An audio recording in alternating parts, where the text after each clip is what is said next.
Racetrack still green as of now. They'd love to let this thing finish under green. 5 to go. Todd Bodine out in front of Timothy Peters. Then it's Jason White, Dennis Setzer, and still trying to make the outside line work is Matt Crafton in 5th. Do you think Matt Crafton, if he's not able to advance any farther, is he going to say that maybe I waited too long? Certainly a possibility. Ray, is the 30 strategy going to work out to win another race at Daytona? Well, I think they're in the catbird seat there, Rick, no doubt about it, but I wish you could hear Todd Bodine's radio. His spotter is Jimmy Kitchens, and Jimmy's been driving for about 15 years. He's so calm and matter-of-fact, giving him the information. He had told him about Jason White going to the outside. He told him where that second line was working. Very good information coming down from the roof to help Todd Bodine know what's going on behind him when he's out in the front of the lead. Adam? A little surprising, but for a young driver, Jason White has been a good leader on his radio, and he just came and said, if the 46 will go with me, he will get a Christmas card, referring to Dennis Setzer, who's right behind him, as once again the outside lane starts to rally. Yeah, Dennis can't go anywhere right at the moment, Adam.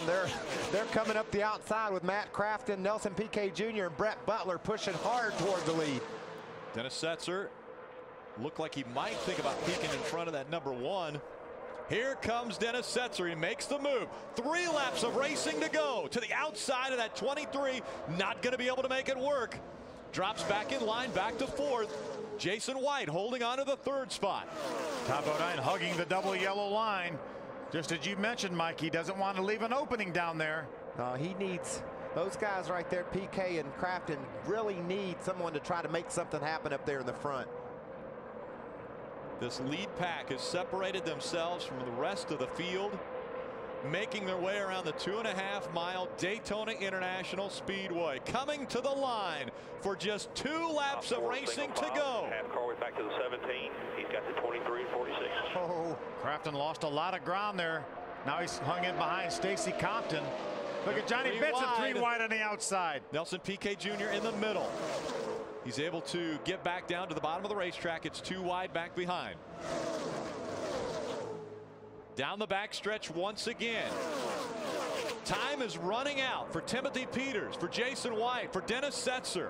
When will they make their move? You know, last year Kyle Busch was sitting right where Timothy Peters is, and he couldn't figure out how to win this darn thing. We'll see if Peters and White and those guys can figure out anything to do with Todd Bodine. A huge run for Stacy Compton in the 60. It looked like that 88 of Matt Crafton gave him a good push. And then he jumped to the inside behind Setzer. The white flag in the air. 1 lap of racing to go. Todd Bodine trying to make it 3 in a row from Daytona. Timothy Peters wants to win on a super speedway, running 2nd. Still in line. Timothy Peters it'd be ideal if he was a truck length or two behind him, Phil. He can't get a run stuff right on his bumper. He'll just push Todd. He needs some momentum. Down the backstretch. Look at Jason White moves out of line. Timothy Peters moved out. Todd Bodine scrapes the wall. Timothy Peters goes to the bottom of the racetrack to take the lead. Todd got hit, went high, but kept his foot in the gas. Can he rally from the outside? Jason's helping him on the outside. Side by side, coming through 3 and 4. The trioval is all that is left. A little contact. Timothy Peters is wild coming up to the line. Timothy Peters is going to win at Daytona. Oh, they crash behind him. Todd Bodine crossed the stripe in 2nd, got sideways, and now Johnny Benson is in him. Wow. What a great job by Timothy Peters. Timothy Peters took advantage of Todd Bodine sliding up the racetrack. He got knocked up the racetrack. And Todd Bodine comes home in 2nd. Timothy Peters wins at Daytona. Unbelievable. We talked about him coming into his own last year. Well, he put a exclamation point on it tonight. The 46. Thanks, guys. It was a great experience. Yeah, I guess. Nelson Piquet Jr. finishes 6th. Matt Crafton with his strategy comes home in the 5th position. Jason White, our pole winner, was 4th. Donnie Neuenberger shot down pit road 180 miles an hour, rallied to finish 9th. Great top 10 finish for him. Just outside the top 10, Brett Butler in 11th. Let's take a look at this crowd coming out of turn number 2. Jason White made the first move. I applaud him for this. He got a run. He said, I'm going somewhere. Timothy said, well, I want to go with you. And he gets Todd, hits Todd in the back, sends Todd up high. Todd fought back, though, never let it off the throttle. What about Todd? Sideways, heading toward the outside wall. Wide open, baby. Thought maybe right here Todd might have had an advantage on the outside, but he went a little bit wide, lost about a half a truck length.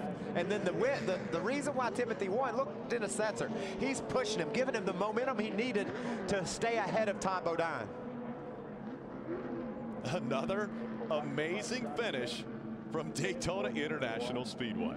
That was amazing, Rick. You're right.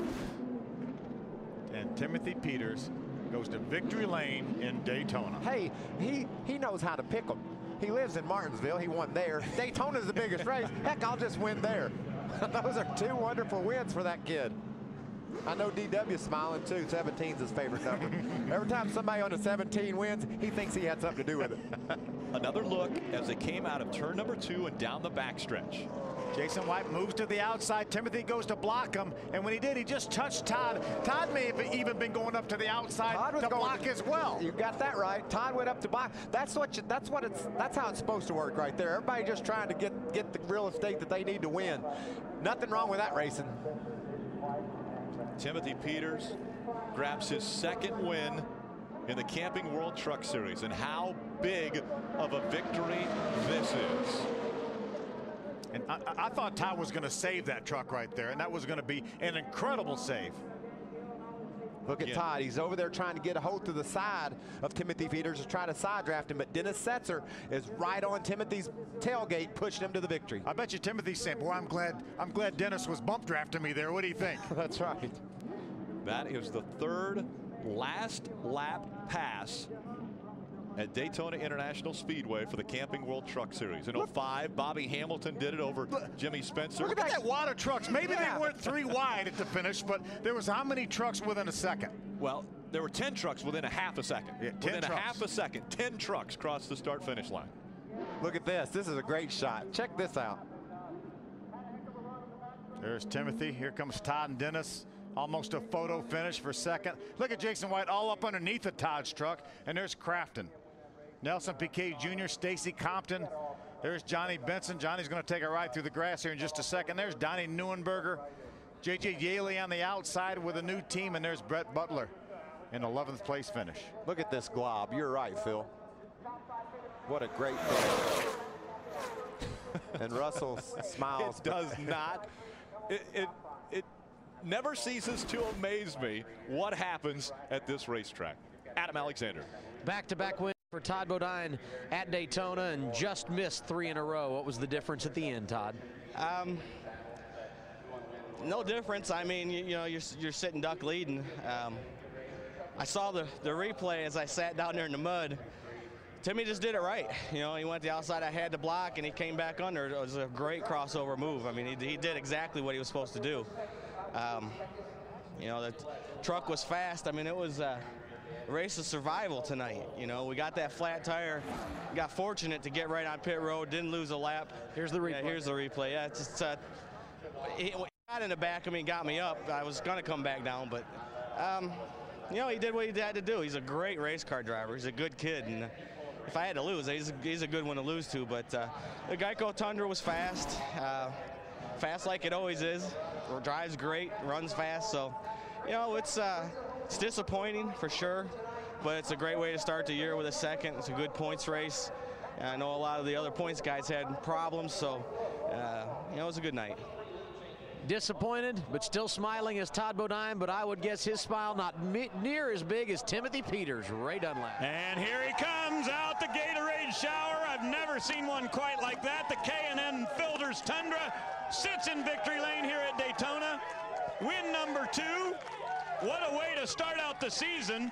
A grandfather clock was nice, but how about this? You're a victory lane in Daytona. I can't believe it. I can't thank this K&N Filters Crescent Toyota Tundra enough, man. I tell you what, Arrington Engines, Jeff Hensley did a great job. This pit crew right here, all this Red Horse Racing team, I can't believe it. This thing drove like a Lexus tonight. I'm telling you what, I just, I want to say hey to Steve Stallings sitting back at home. I love you, man. He broke his leg. He had surgery Friday. And our hearts are with Steve Morgan, our engine tuner. His son went overseas. He's in the Marines. They launched a big attack, and he hadn't heard from him. So we're keeping our fingers crossed, hoping we hear from him. But